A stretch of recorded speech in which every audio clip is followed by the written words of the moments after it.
এখানে ২০২৬ সালের সংঘর্ষে সবচেয়ে বেশি ক্ষতিগ্রস্ত ১৫টি দেশের তালিকা দেওয়া হলো। ইরান সংঘর্ষে সবচেয়ে বেশি ক্ষতিগ্রস্ত ১৫টি দেশ। লেবানন ০ দিন, কোনো জাতীয় মজুদ নেই এবং তারা সম্পূর্ণভাবে তেলের তাৎক্ষণিক সরবরাহের উপর নির্ভরশীল।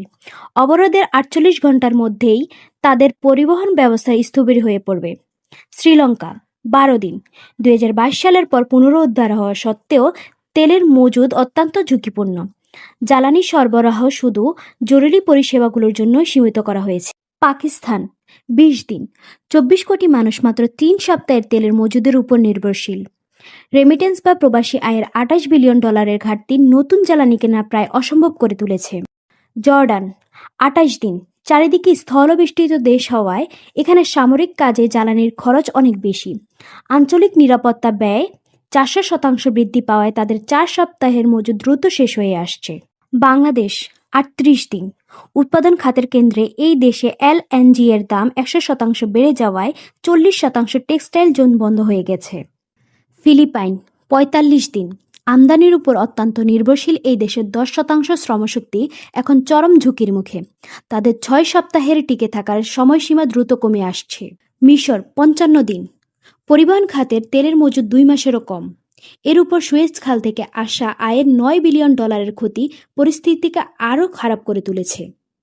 থাইল্যান্ড ৬২ দিন, জ্বালানি আমদানি মোট দেশজ উৎপাদনের জিডিপি ১২%।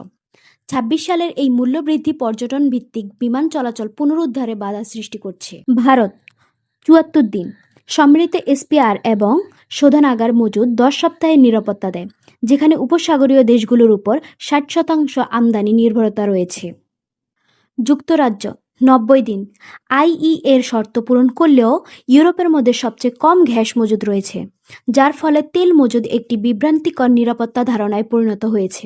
জার্মানি ৯০ দিন, ৯০ দিনের শর্ত থাকলেও শিল্প খাত ৩০% অতিরিক্ত জ্বালানি খরচের মুখে পড়েছে।